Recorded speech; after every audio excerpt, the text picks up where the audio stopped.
Hello friends, आज हम लोग टीचिंग एप्टीट्यूड सीरीज में टीचिंग मेथोडोलॉजी पढ़ेंगे, जिसमें आज हम टीचर सेंटर्ड मेथड्स को डिस्कस करेंगे। उसमें lecture method, discussion method, demonstration method, इसके अलावा ऑफलाइन ऑनलाइन कुछ टेक्निक्स को भी जानेंगे। Offline online seminar, role play, case study, इसके अलावा स्वयं प्रभा और मूक, ये सब के बारे में भी जानेंगे। प्रोग्राम लर्निंग भी देखेंगे। तो ये टीचिंग मेथोडोलॉजी हम लोग सीरीज शुरू किए हैं, जिसमें आज टीचर सेंटर्ड मेथड्स को डिस्कस किया जाएगा। फिर अगले वीडियो में हम फिर स्टूडेंट सेंटर्ड, फिर कंटेंट सेंटर्ड, इस तरह से आगे बढ़ेंगे।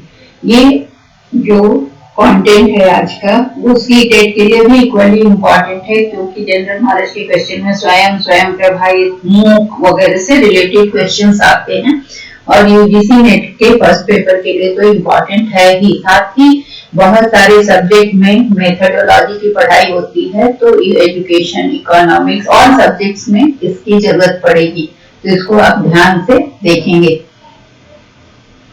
तो हम लोग शुरू करते हैं। लोड होने दे रहे हैं, लोड हो जाता है फिर, ठीक है। तो let us start teaching methodology. Today topic is teacher centred method, जिसमें टीचर मेन होता है, उसे टीचर सेंटर्ड मेथड कहते हैं। तो टीचिंग और लर्निंग क्या है? एक ही सिक्के के दो पहलू, two sides of the coin. The most accepted measure of good teaching is total amount of learning by students. Students ने पूरा क्या सीखा, यही है गुड टीचिंग का। कैसे पता चलेगा कि टीचिंग अच्छी हो रही है? तो इस कैसे पता चलता है? स्टूडेंट ने क्या लर्न किया, स्टूडेंट की लर्निंग से टीचिंग का पता चलता है। तो there is high correlation between students amount of learning and their overall rating of teacher at the course. तो ये कोरिलेशन है, हाई कोरिलेशन है कि जितना ज्यादा स्टूडेंट लर्न करेंगे, उतना ही ज्यादा टीचर की रेटिंग अच्छी होगी, और साथ ही साथ कोर्स की भी रेटिंग अच्छी होगी। तभी तो स्टूडेंट्स को लर्निंग ज्यादा हुआ, ज्यादा सीख पाए, क्योंकि इसमें टीचर का भी रोल आ गया और कोर्स का भी रोल आ गया। तीन ही पॉइंट है, स्टूडेंट, टीचर एंड कोर्स। तो ये कहा जाता है कि टीचिंग मेथोडोलॉजी को समझने के लिए कि टेल मी आई फॉरगेट, मतलब कि अगर आप क्लास में पढ़ाओगे तो मैं भूल जाऊंगा, शो मी आई रिमेम्बर। अगर मुझे दिखा के पढ़ाओगे तो मैं याद रखूंगा, लेकिन इन्वॉल्व आई अंडरस्टैंड, जब मुझसे भी करवाओगे, मुझे इन्वॉल्व करोगे पढ़ने की क्रियाकलाप में, तो मैं उसे ज्यादा अच्छे से समझूंगा। तो इसलिए सबसे ज्यादा अंडरस्टैंडिंग होती है जब स्टूडेंट्स को इन्वॉल्व किया जाता है। तो ये चाइल्ड सेंटर्ड मेथड्स में आता है। अब हम लोग टीचर सेंटर्ड मेथड्स में क्या क्या है, इनको देखते हैं। तो पहला तो लेक्चर मेथड है, दूसरा डिस्कशन मेथड है, जिसमें ज्यादा से ज्यादा स्टूडेंट्स को टीचर इन्वॉल्व करते हैं। तीसरा है प्रोग्राम इंस्ट्रक्शन मेथड, जिसमें कि छोटे छोटे स्टेप्स में सिखाया जाता है। ट्यूटोरियल मेथड, फिर डिमॉन्स्ट्रेशन मेथड, ये सारे मेथड्स को हम एक करके डील करेंगे। इसके अलावा हम लोगों को और क्या देखना है? ब्रेनस्टॉर्मिंग, जिसमें टीचर का इन्वॉल्वमेंट होता है। Seminar, role play, case study, offline versus online methods, इसको टेक्निक भी कहते हैं। ये टीचिंग का टेक्निक होता है, स्वयं प्रभा, मूक इत्यादि। अब टीचिंग का टेक्निक और टीचिंग का मेथड को थोड़ा सा हम लोग समझ लेते हैं। क्या होता है? टीचिंग मेथड थोड़ा ब्रॉड होता है और टेक्निक थोड़ा स्मॉल होता है। कहने का मतलब है कि एक टीचिंग मेथड में हम कई तरह के टेक्निक्स का प्रयोग कर सकते हैं। टेक्निक से कुछ नाम रह भी गए, जिसमें असाइनमेंट्स वगैरह भी आते हैं। तो ये सारी चीज जो है, ये टीचिंग के टेक्निक हैं, जो कि टीचिंग मेथड के अंदर भी आते हैं। टीचर इनको प्रयोग करते हैं। तो टीचिंग मेथड और टीचिंग टेक्निक के साथ मिलकर क्लासरूम का टीचिंग लर्निंग प्रोसेस बहुत ज्यादा इफेक्टिव होता है। तो अब हम लेक्चर मेथड को देखते हैं। लेक्चर मेथड क्या है? जैसा कि नाम से लग रहा है कि इसमें लेक्चर दिया जाता है। Lecture method is most commonly used method of teaching science.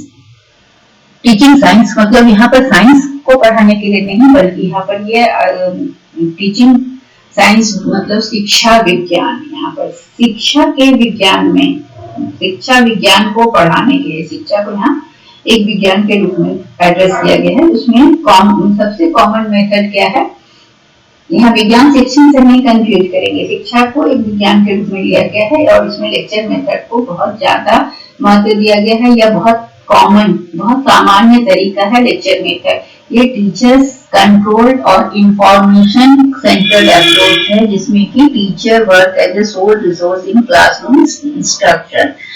तो ये क्या है कि ये टीचर के द्वारा कंट्रोल, टीचर सेंटर्ड और इंफॉर्मेशन, टीचर जो बोल रहा है वही ज्ञान है, वही इंफॉर्मेशन है। उसमें teacher is the sole resource person, पूरा रिसोर्स पर्सन जो है वो टीचर है, वो सारा ज्ञान दे रहा है, सारे नॉलेज बता रहा है, सारे इंफॉर्मेशन या सारे इंस्ट्रक्शंस टीचर के द्वारा दिया जा रहा है। यह सबसे पुराना मेथड है टीचिंग का। Lecture method is the oldest method. The teacher clarifies the content matter to the students by using gestures, simple devices, by changing voices, changing position and facial expressions। पहले क्या था कि टीचर करते ना, वैदिक काल में भी गुरु बोल कर पढ़ाते थे, लेक्चर देते थे। तो उससे क्या होता था कि छात्रों को समझाने के लिए शिक्षक क्या चीज की मदद लेते थे, तो अपने जेस्चर्स, हाव भाव का, सिंपल डिवाइसेस का प्रयोग करके और वॉइस का मॉड्यूलेशन से ऊपर नीचे उतार चढ़ाव वॉइस का और पोजीशन और फेशियल एक्सप्रेशंस का प्रयोग करके टीचिंग करते थे। तो टीचर्स बहुत एक्टिव होते। और यहाँ पर क्या हुआ कि टीचर सेंटर्ड एजुकेशन में वन साइडेड एजुकेशन होता है, टीचर एक्टिव और student passive, teacher is giver and student is receiver. तो इसमें क्या होता है कि टीचर इसमें बच्चों को शामिल करने के लिए क्वेश्चंस भी पूछते ताकि स्टूडेंट अटेंटिव रहे, पैसिव ना रहे, निष्क्रिय ना हो जाए। इसलिए टीचर पढ़ाते थे, लेक्चर देते देते बीच में प्रश्न भी पूछते हैं।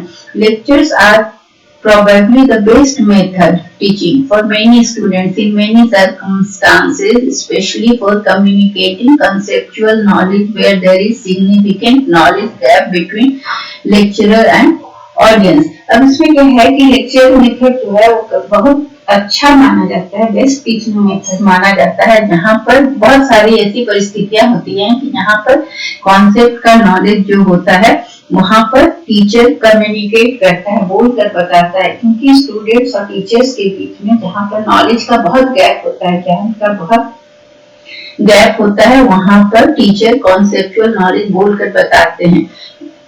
हिस्टोरिकली लेक्चर कैन बी, और लेक्चर मेथड जो है इतिहास देखने से पता चलता है कि 5 सेंचुरी बीसी से ये चल रहा है। ये ग्रीक में बहुत पॉपुलर था, ग्रीक में लेक्चर मेथड बहुत पॉपुलर था और उसके बाद क्रिश्चियन और मुस्लिम यूनिवर्सिटीज में इनको अडॉप्ट किया गया। मेडिएवल टाइम में, मध्यकालीन टाइम में, when books were scarce, क्या होता था, किताबें नहीं होती थी, पेपर का आविष्कार पहले नहीं होता, 5th सेंचुरी बीसी में, तो बुक्स नहीं होती थी, तो टीचिंग का मेथड लेक्चर मेथड होता था। Even today most common teaching method of higher education में अभी भी अच्छी बुक्स की कमी होती है, तो टीचर का लेक्चर बहुत महत्वपूर्ण होता है, तो इसका इम्पोर्टेंस बहुत ज्यादा है। और ट्रेडिशनल लेक्चर मेथड जो था, जो परंपरागत पहले के जमाने से चला आ रहा है, उसमें टीचर क्या करते हैं, नॉलेज स्टूडेंट्स को कैसे नॉलेज देते थे, बोलकर, ओरल नॉलेज।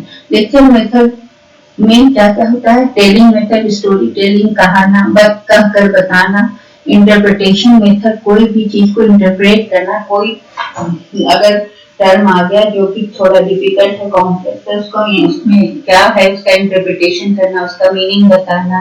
फिर प्रोनाउंसिएशन बताना, कोई भी वर्ड को कैसे उच्चारण करना है, उसके अलावा कैसे बोलना है, स्पीच मेथड।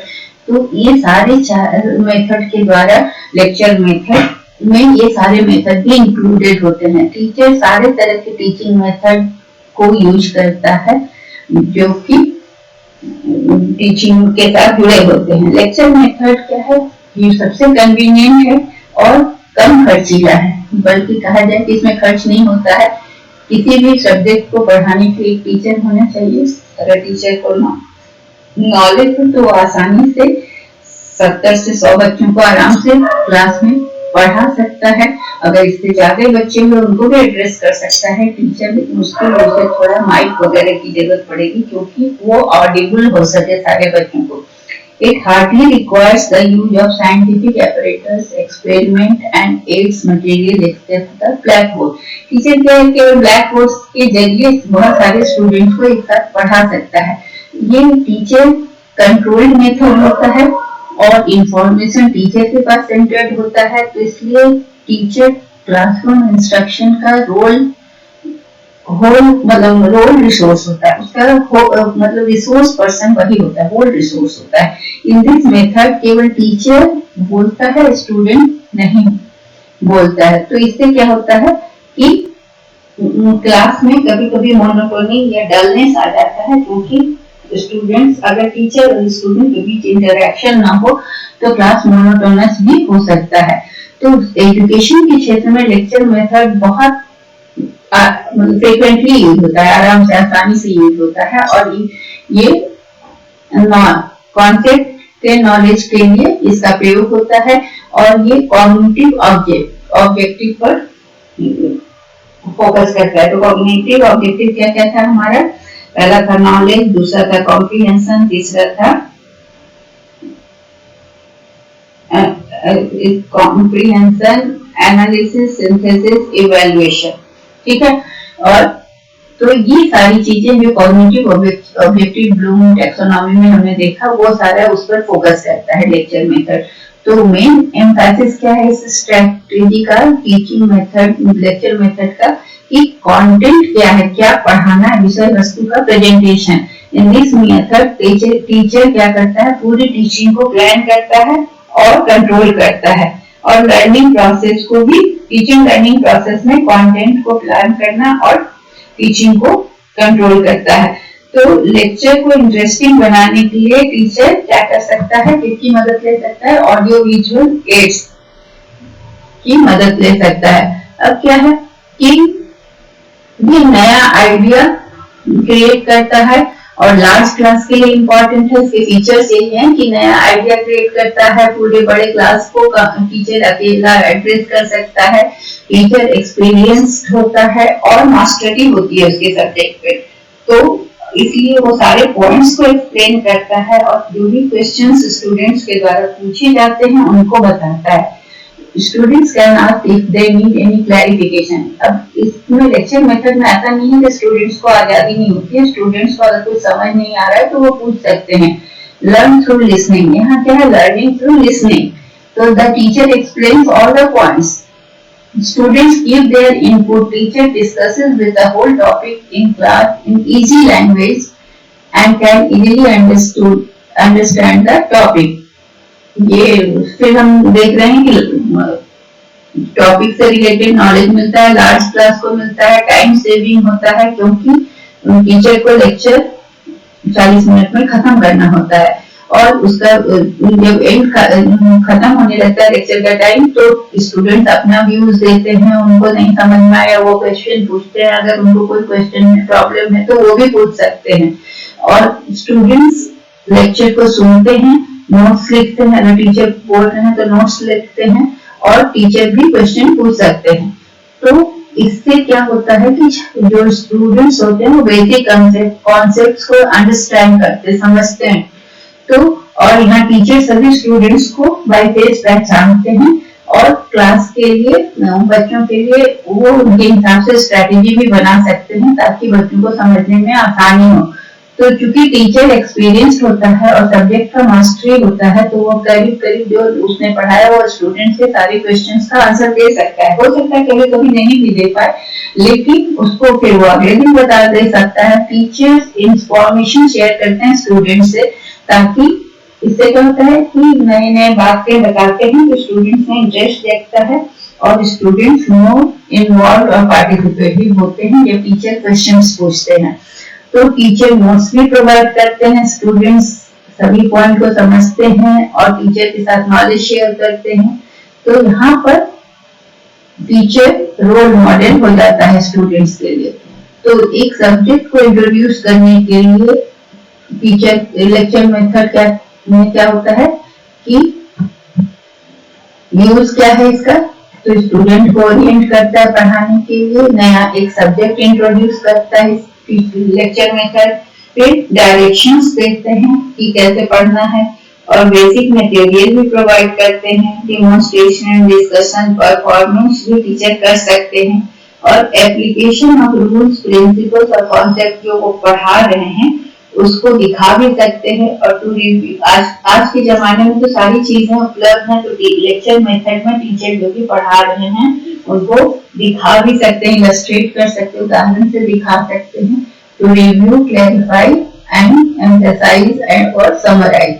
एडवांटेज क्या है? ये टाइम बचाता है। फ्लेक्सिबिलिटी है, क्लासरूम कहीं भी हो सकता है, इसके लिए कि कोई भी रूम में एक ब्लैक बोर्ड लेकर क्लास हो सकता है। लेस रिजिड, स्पेस रिक्वायरमेंट इसका बहुत ज्यादा नहीं है। ये एडेप्टेबिलिटी को परमिट करता है, मतलब कहीं भी क्लास लग सकता है, पेड़ के नीचे भी ब्लैक बोर्ड लगाकर शिक्षक छात्रों को लेक्चर मेथड से पढ़ा सकता है। और permits better centre over contact and consequence. लेकिन इसके कुछ डिसएडवांटेज हैं। डिसएडवांटेज क्या है कि ये वन वे कम्युनिकेशन होता है, टीचर बोलता है, स्टूडेंट सुनते हैं। स्किल टीचिंग नहीं हो सकती है लेक्चर मेथड में, किसी स्किल को पढ़ाना मुश्किल है, बोलकर नहीं पढ़ाया जा सकता है। स्टूडेंट के पैसिवनेस को ये एनकरेज करता है, स्टूडेंट इसमें निष्क्रिय रहते हैं और उसके लिए टीचर हर बच्चे को एक एक बच्चे पर ध्यान नहीं दे पाता है और स्टूडेंट के रिएक्शन को भी टीचर को मतलब पता नहीं चलता है ज्यादा स्टूडेंट्स रहने पर, इसलिए इसमें हाईली स्किल्ड टीचर की जरूरत होती है। दूसरा है डिस्कशन मेथड, जिसमें क्या होता है कि हम स्टूडेंट डिस्कस करते हैं और ये सुकरात ने सबसे पहले लाया था, इसलिए इसे सोक्रेटिक मेथड भी कहते हैं, ग्रीक फिलोसोफर सुकरात के नाम पर। सोक्रेट्स जो था वो एक ग्रीक फिलोसोफर था और उसने डिस्कशन मेथड लाया था, इसे क्वेश्चन आंसर मेथड भी कहते हैं। इसमें स्टूडेंट क्वेश्चन आंसर मेथड के द्वारा छात्र क्वेश्चन पूछते, स्टूडेंट आंसर, टीचर आंसर देती है, टीचर क्वेश्चन पूछते, छात्र आंसर देते हैं। तो इसमें क्या है कि इस डिस्कशन मेथड में टीचर इंगेज करता है स्टूडेंट्स को विद क्वेश्चंस एंड डायलॉग, बातचीत and question answer. So because the class is small, tutor is able to determine each student's progress. इसमें क्लास छोटा होता है और टीचर हर स्टूडेंट के प्रोग्रेस को डिटरमाइन कर सकता है, जान सकता है और असेस कर सकता है। तो इसके लिए स्टूडेंट का ample occasion to make their difficulties known. इसमें क्या होता है, क्वेश्चन आंसर से स्टूडेंट्स आसानी से अपने प्रॉब्लम को पूछ सकते हैं और टीचर उन्हें बता सकता है।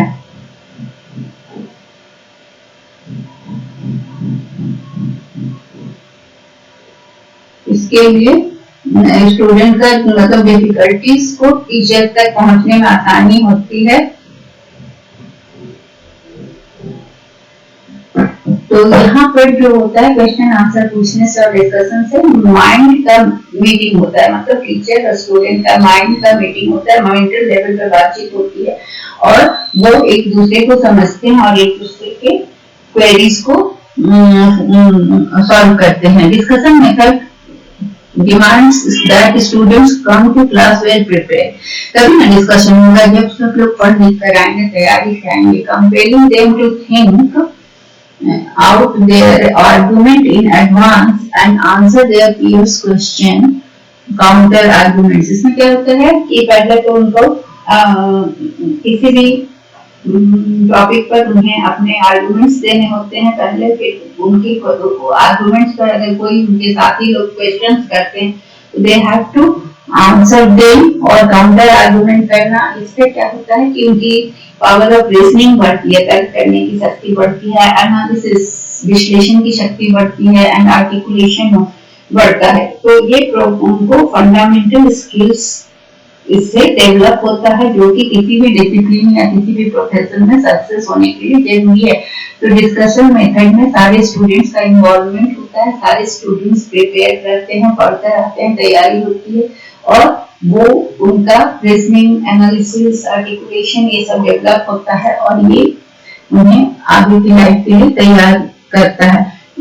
एक मेथड जिसमें group discussion technique are used to reach instructional objectives. ये ऐसा मेथड है जिसमें कि ग्रुप डिस्कशन किया जाता है, टेक्निक यूज किया जाता है ग्रुप, ताकि किसी भी इंस्ट्रक्शनल ऑब्जेक्टिव को प्राप्त किया जा सके। Students listen to others opinion and express their opinion. इसमें क्या होता है कि छात्र दूसरे के ओपिनियन को सुनते हैं और अपने विचार भी प्रकट करते हैं और टीचर के साथ डिस्कस करते हैं। यहाँ पर वो कुछ मिस कर रहे हैं, कुछ समझ नहीं आ रहा, और students learn their own and find out की पॉइंट्स। उसके बाद वो खुद से सीखते हैं। स्टूडेंट एक्सचेंज देयर आइडियाज, अपने आइडियाज को एक्सचेंज करते हैं और सबों के पॉइंट ऑफ व्यू को जानते हैं, ताकि इसमें क्या होता है कि सब लोग पार्टिसिपेट करता है, केवल बोलने वाले का ही नहीं सुनते बल्कि सबों के विचार जानते हैं।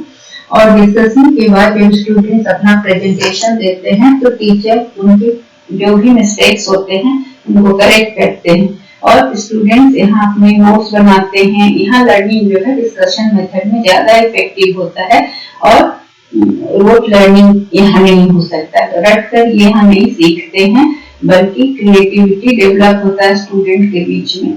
ये थिंकिंग डेवलप करता है, क्रिएटिविटी डेवलप, नए आइडियाज आते हैं छात्रों में। Students have time for preparation of topic. Student will have material and knowledge before discussion.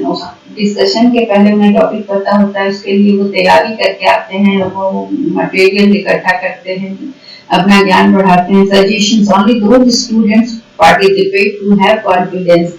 तो ये इसमें क्या होता है कि अगर तैयारी से आते हैं तो वो पार्टिसिपेट करते हैं कॉन्फिडेंस के साथ और कॉन्सेप्ट डिस्कशन से एकदम क्लियर हो जाता है और इसमें हर छात्र को अपनी राय देने की इजाजत होती है। ये क्या है कि इसमें छात्रों की कल्पना शक्ति को बढ़ाया जाता है। इमेजिनेटिव सॉल्यूशंस टू प्रॉब्लम्स लाते हैं, फिर थिंकिंग को स्टिमुलेट करता है, इंटरेस्ट को बढ़ाता है और स्टूडेंट के पार्टिसिपेशन को बढ़ाता है। तो मेन टीचिंग पॉइंट को एम्फसाइज करता है।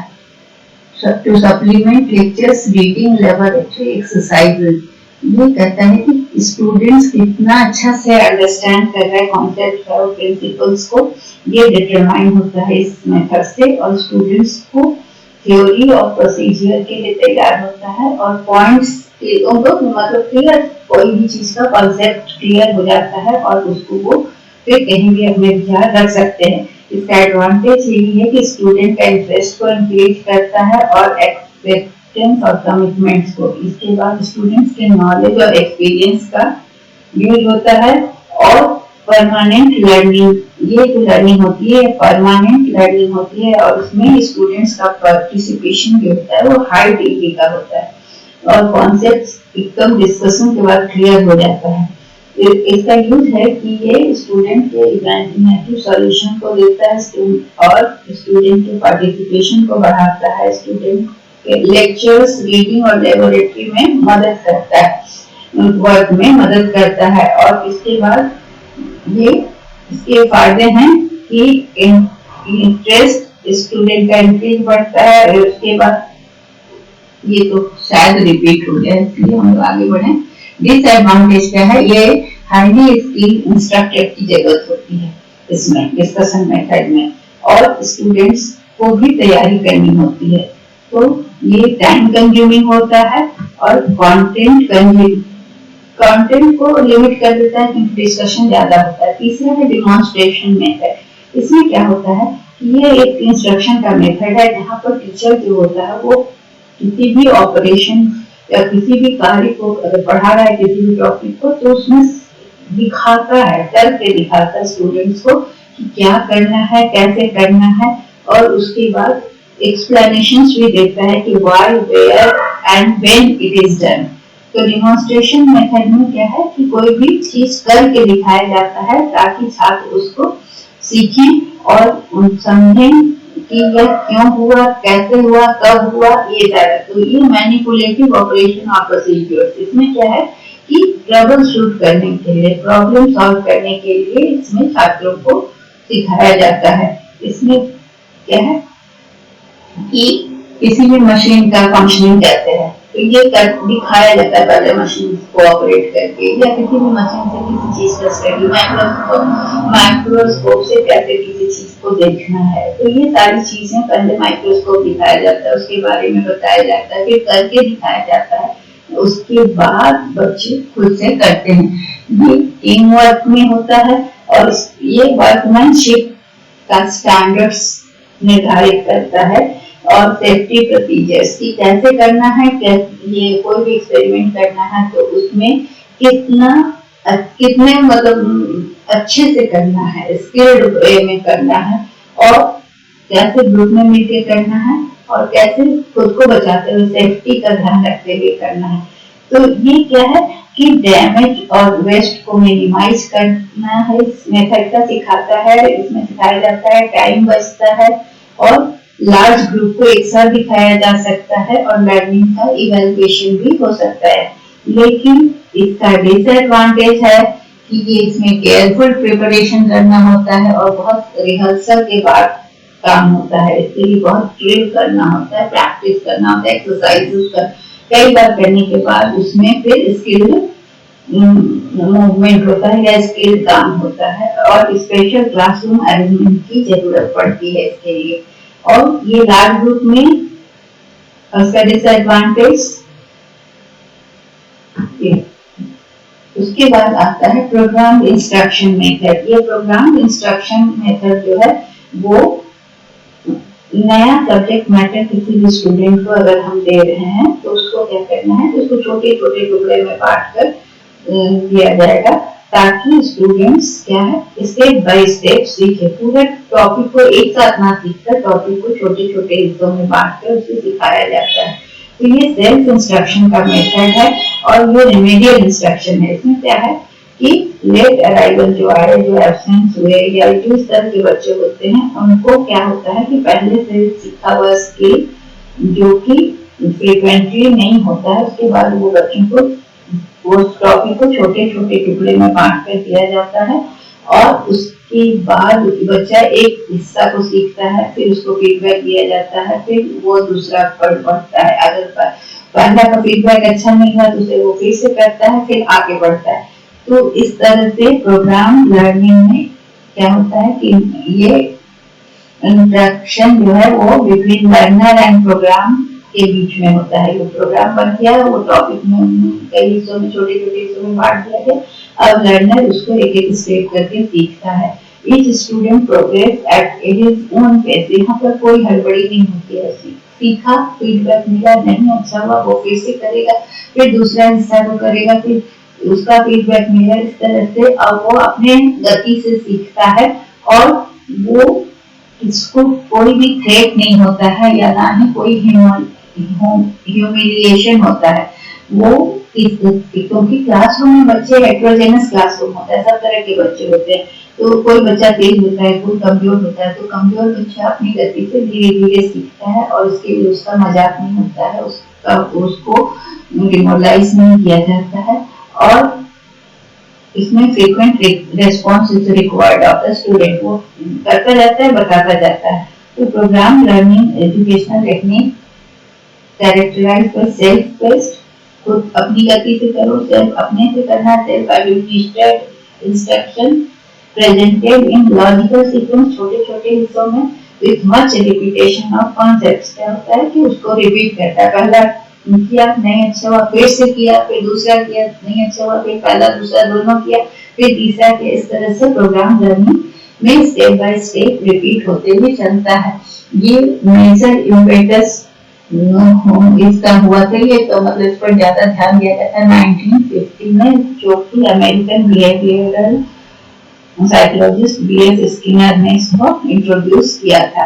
तो इस प्रिंसिपल्स का स्टेट ये है कि ऑब्जेक्टिव क्या है, इसका ऑब्जेक्टिव पहले कि क्या है कि इस टॉपिक को सीखना है छोटे छोटे हिस्सों में। तो स्मॉल स्टेप साइज हो गया, फिर ओवर रेस्पॉन्डिंग करके दिखाना है। ऑब्जर्व रेस्पॉन्ड जो होगा वो दिखना चाहिए। ऑब्जर्व, ओवर माने ऑब्जर्व। फिर सक्सेस और मिनिमल एरर। फिर सक्सेस हो गया तब आगे बढ़ेगा, या कम एरर है तब बढ़ेगा, अगर नहीं हुआ तो वो फिर से करेगा। फिर इमीडिएट फीडबैक दिया जाएगा, जैसे किया उसको तुरंत फीडबैक, वाह बहुत अच्छे, या फिर से करो। फिर लॉजिकल ग्रेडेड प्रोसेस, इसमें क्या है कि धीरे धीरे प्रोसेस होता है, सेल्फ टेस्टिंग में अपनी गति में छोटे छोटे हिस्सों में बच्चा सीखता है। इसका एडवांटेज है कि फेलियर का रेट कम होता है, और जब कोर्स का एंड होता है तो उस समय उसकी लर्निंग प्रोफिशिएंट हो जाती है, वो बहुत अच्छे से सीख जाता है, टाइम बचता है, और सेल्फ इंस्ट्रक्शन उसको खुद से अपने को मतलब सेल्फ इंस्ट्रक्शन से वो सीखता चला जाता है। रिक्वायर्ड लोकल और commercial preparation, requires lengthy programmer training, इसमें increases expenses और requires considerable lead time। इसमें क्या है कि प्रोग्राम लर्निंग के लिए आपको बनाना पड़ेगा लेसन, उसी तरह से छोटे छोटे टुकड़ों में इसके लिए प्रिपरेशन करना होता है, फिर ट्रेनिंग करनी होती है कि जो भी प्रोग्रामर होता है उसकी ट्रेनिंग होती है। खर्च बढ़ता है क्योंकि एक बच्चे पर ध्यान देना होता है उसको सिखाने के लिए, और टाइम भी लगता है। फिर है स्टडीज असाइनमेंट, ये मेथड नहीं, ये टेक्निक हम लोग मान सकते हैं कि इसमें क्या है कि इस असाइनमेंट मिलता है बच्चों को क्लास में कि किताब पढ़ो, पीरियोडिकल्स पढ़ो, या प्रोजेक्ट बनाओ, या रिसर्च पेपर बनाओ, या फिर क्वेश्चन का आंसर बनाओ, या प्रैक्टिस करो एक्सरसाइज बेस को प्रैक्टिस करो। तो ये क्या है कि स्टूडेंट्स को किसी भी टॉपिक में ओरिएंट करना, उसको तैयार करना, या लेबोरेटरी वर्क के पहले तैयार करना। तो ये छात्रों की जो रिसर्च की एबिलिटी है किसी टॉपिक पर क्लास में पढ़ाई होने से पहले उस टॉपिक को तैयार करना, या उस क्वेश्चन आंसर बनाना।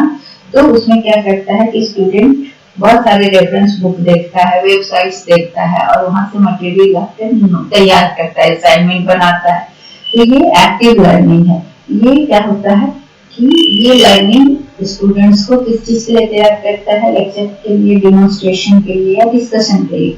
तो इसमें है कि इंडिविजुअल डिफरेंस को ध्यान में रखते हुए, छात्रों की व्यक्तिगत भिन्नता को ध्यान में रखते हुए, उनकी एबिलिटी, बैकग्राउंड और एक्सपीरियंस को ध्यान में रखते हुए अलग अलग तरह के असाइनमेंट दिए जाते हैं। कमजोर छात्रों को आसान असाइनमेंट दिए जाते हैं, और जो क्रिएटिव और ब्रिलियंट छात्र होते हैं उन्हें डिफिकल्ट असाइनमेंट दिए जाते हैं, ताकि वो क्लास का सारा कोर्स कवर हो सके, और उसके साथ ही इसमें क्या है कि प्रैक्टिस हो सके।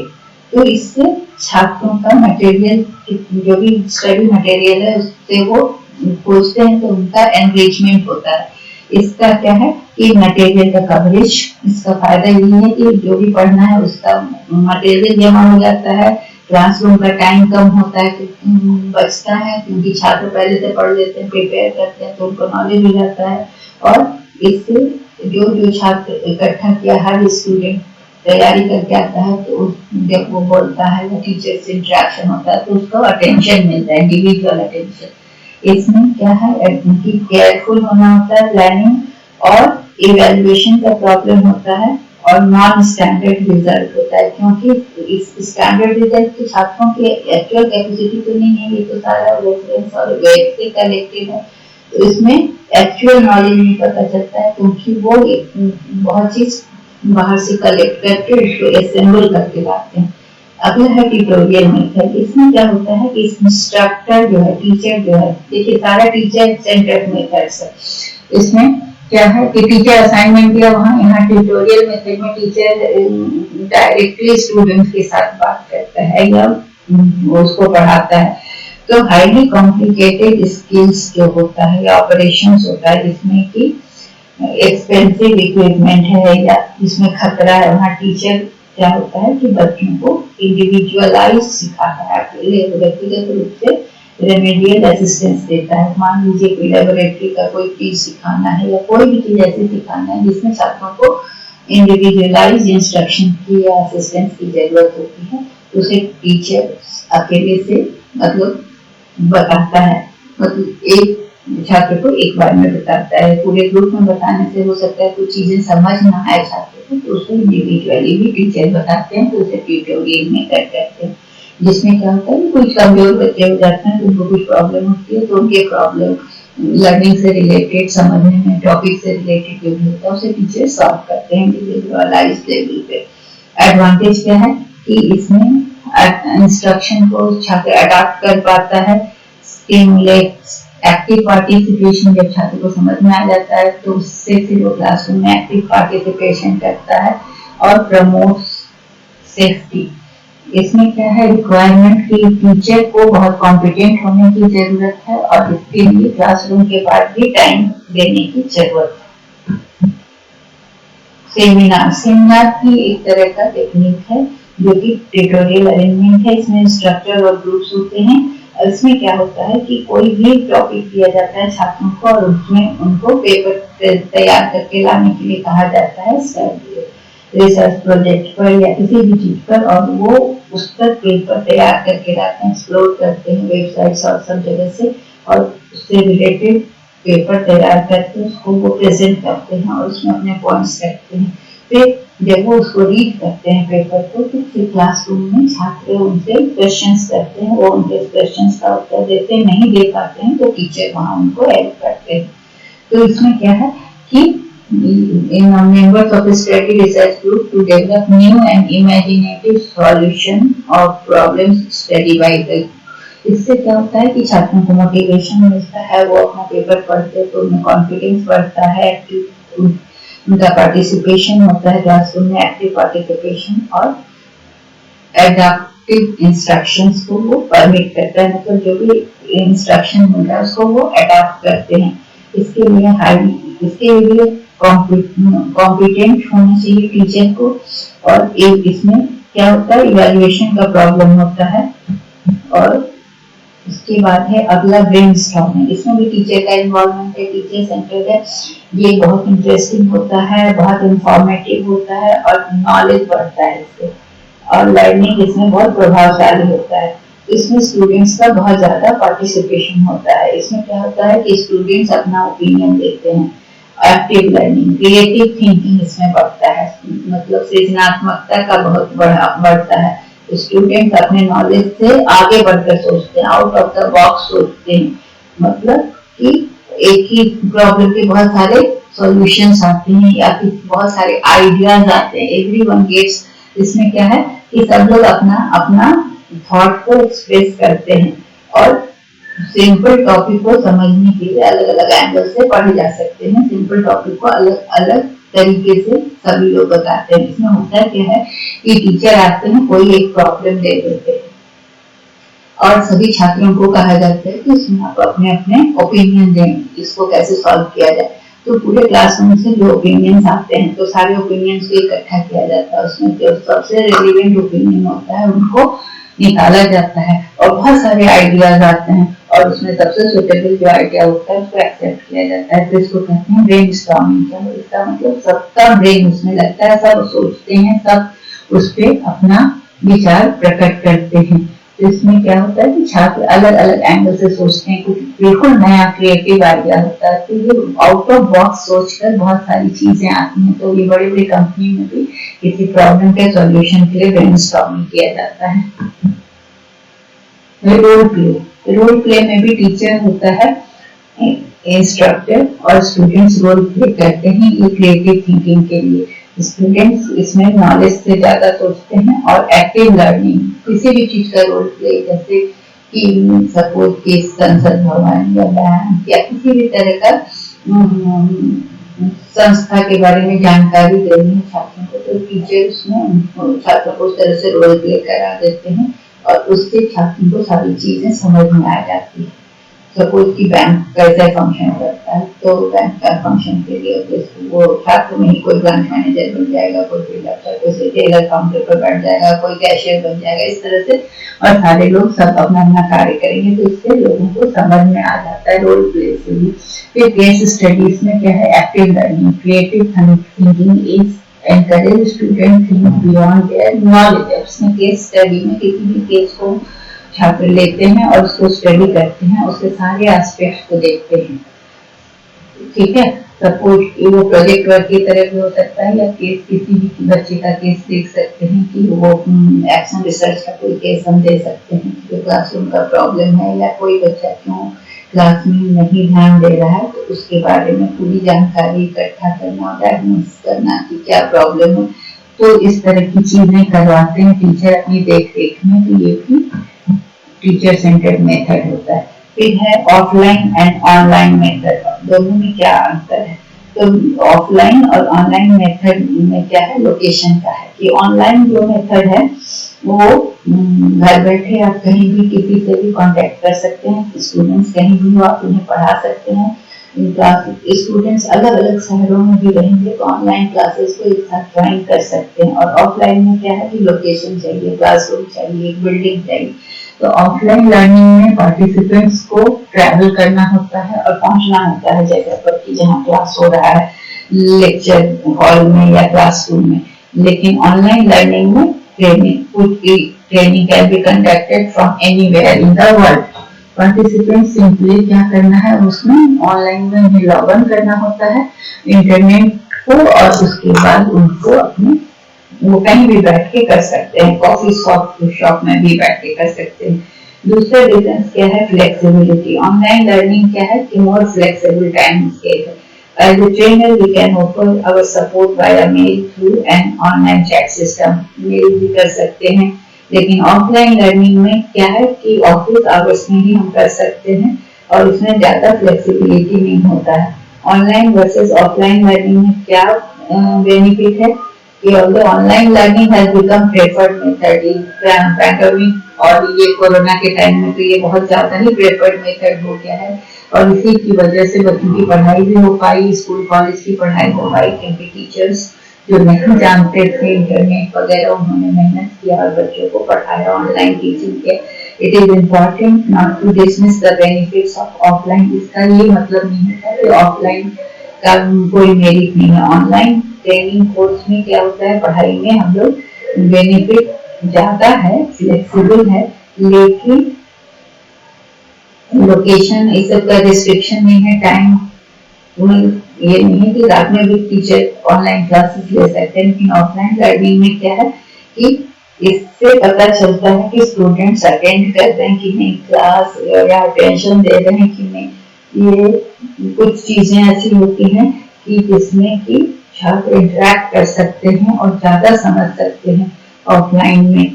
तो इसलिए दोनों का अपना अपना महत्व है, लेकिन क्या होना चाहिए, टीचिंग हमेशा दोनों का ब्लेंड होना चाहिए, ऑनलाइन और ऑफलाइन का। इसमें क्या है कि जो भी वो ऑफलाइन सीखते हैं बहुत सारी प्रैक्टिकल चीजें हैं जो कि क्लासरूम में ही और लैबोरेटरी में ही सीखा जा सकता है, ऑनलाइन में देखकर वो संभव नहीं है, बिना किए वो नहीं सीखा जा सकता है। तो इसलिए दोनों ऑप्शन का अपना अपना मेरिट है और दोनों का ब्लेंड हो तो ये शिक्षण वो ज्यादा अच्छा होता है। दोनों में टीचर का महत्व है। Study waves of active learning for young experience mind. स्वयं का ये हो गया, देखिए यहाँ पर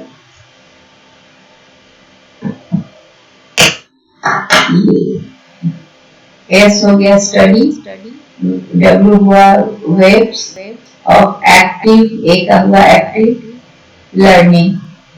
एक्टिव लर्निंग ए से हो गया, या वाई से हो गया यंग, एस्पायरिंग हो गया ए, एंड एम का मार्क्स। तो स्वयं क्या है, स्वयं इज इंडिजिनस, इंडिया में बना हुआ एक ऑनलाइन कोर्स है, ठीक है। स्वयं और मूक प्लेटफॉर्म पर, ये दोनों क्या है, मूक क्या है, massive open online, massive open online course, ये हुआ मूक। और स्वयं हुआ study wave of active learning for young aspiring minds. ये दोनों एजुकेशन है, प्ले क्वालिटी एजुकेशन, जो कि किसी के द्वारा एक्सेस किया जा सकता है किसी भी समय और कहीं भी। ये आईटी सिस्टम को यूज करके ये quality education, best quality education programme है, जिसको कहीं भी कभी भी और किसी समय एक्सेस किया जा सकता है आईटी सिस्टम के द्वारा। ये मूक जो है, a massive open online course MOOC, ये जो है ये क्या करता है, online delivery of interactive learning content to large number of people simultaneously. एक साथ बहुत सारे लोगों को इंटरएक्टिव लर्निंग का प्लेटफॉर्म देता है, जिसमें ऑनलाइन डिलीवरी होती है और जिसमें आप इंटरैक्ट कर सकते हैं। ये बेस्ट क्वालिटी ऑफ एजुकेशन जो है वो आप एक दूसरे के साथ शेयर कर सकते हैं और इसमें एजुकेशन का जो भी क्वालिटी है वो उसमें इक्विटी आता है, समानता, सब लोग इसको एक्सेस कर सकते हैं। ये स्वयं प्लेटफॉर्म क्या है, वो ह्यूमन रिसोर्स MHRD के द्वारा डेवलप किया गया है और all India council of technical education जो कि इंजीनियरिंग वगैरह का कोर्स है AICTE के द्वारा डेवलप किया गया है माइक्रोसॉफ्ट की मदद से। ठीक है, तो स्वयं प्लेटफॉर्म MHRD के द्वारा और all India council for technical education के द्वारा दोनों के सहयोग से माइक्रोसॉफ्ट की मदद से बनाया गया है। It is ultimately capable of hosting 2000 courses. इसमें 2000 कोर्स होस्ट हो सकता है, 80,000 of hours of learning, covering school, undergraduate, postgraduate, engineering, law and other professional सारे कोर्स को कवर किया है। तो 2000 कोर्स है और 80,000 of learning है। All the courses on this platform are interactive, मतलब आप एक दूसरे से इंटरेक्ट कर सकते हैं। बेस्ट टीचर, कंट्री के बेस्ट टीचर के द्वारा बनाया गया है और अवेलेबल है free of cost to for the students of India. तो आप उसको देख सकते हैं और more than 1000 specially chosen faculty and teachers from across the country have participated in preparing this course and online and offline learning। ये सारे मतलब बेस्ट टीचर्स के द्वारा बनाया हुआ इतना सारा कोर्स है जिससे कि स्टूडेंट्स, कोई भी स्टूडेंट्स उसको अवेल कर सकता है। ठीक है, तो स्वयं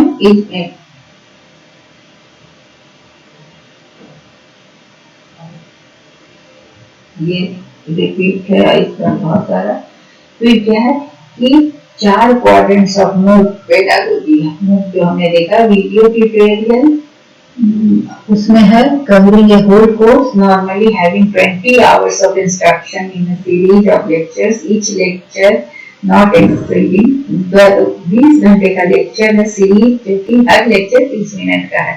फिर है e content, reading material that could add to learning imparted through video tutorials. उसमें क्या है कि रीडिंग मटेरियल ई कंटेंट में डाला हुआ है जो कि वीडियो ट्यूटोरियल के द्वारा पढ़ाया जा रहा है। सेल्फ असेसमेंट में आप खुद का असेसमेंट करने के लिए क्विजेस हैं, असाइनमेंट्स है जो, और कोर्स डिस्कशन फोरम है जिसमें कि आप अपने क्वेरीज डाल सकते हैं। ये सारा कोर्स स्वयं के द्वारा डिलीवर किया जाता है और फ्री ऑफ कॉस्ट है। इसमें क्विज भी है, असाइनमेंट भी, आपके मटेरियल भी है और इसके अलावा आपके क्वेरीज का भी आंसर दिया जाता है। जो भी स्टूडेंट सर्टिफिकेशन चाहते हैं उनको रजिस्टर्ड होना होगा और सर्टिफिकेट भी उन्हें मिलेगा जब वो सक्सेसफुल किसी कोर्स को कर सकते हैं। स्वयं प्रभा फिर क्या है, इसका स्वयं प्रभा का 32 DTH चैनल है। ये क्वेश्चन आता है कि स्वयं प्रभा का कितना एजुकेशनल चैनल है, तो स्वयं प्रभा का 32 एजुकेशनल DTH चैनल है। ये ग्रुप ऑफ 32 DTH चैनल्स, ये किस चीज को डिवोट किया गया है, हाई क्वालिटी एजुकेशनल प्रोग्राम जो कि 24/7 मतलब 24 घंटा 7 दिन टेलीकास्ट करते हैं GSAT 15 सैटेलाइट के द्वारा। इसमें कितना क्वेश्चन बन रहा है, ये स्वयं प्रभा क्या है, तो 32 DTH चैनल का telecasting high quality educational programme है जो 24/7 बेसिस पर GSAT 15 सैटेलाइट की मदद से करता है एवरीडे। और वहां पर न्यू कंटेंट 4 घंटे के लिए होता है जो कि 5 बार रिपीट होता है एक दिन में। एक हर दिन नया कंटेंट 4 घंटे का होता है जो कि 5 बार रिपीट होता है और स्टूडेंट को ये अलाउ करता है कि वो अपनी सुविधा से टाइम को चुन सके। ये चैनल बाईसैट गांधीनगर से लिंक किया हुआ है। इसके कंटेंट कहाँ किसके द्वारा दिए जाते हैं, तो NPTEL, IIT, UGC, CEC, IGNOU, NCERT, NIOS और the Infonet Center maintains the web portal। ये सारे शिक्षण संस्थाओं के द्वारा यहाँ पर मटेरियल और कंटेंट्स प्रोवाइड किए जाते हैं। इस तरह से हमने थर्ड टीचिंग एप्टीट्यूड सीरीज में टीचिंग मेथोडोलॉजी में टीचर सेंटर्ड मेथड के बारे में जाना। फिर अगला जो वीडियो आएगा उसमें हम सेल्फ सेंटर्ड मेथड्स के बारे में जानेंगे। That's all, thank you.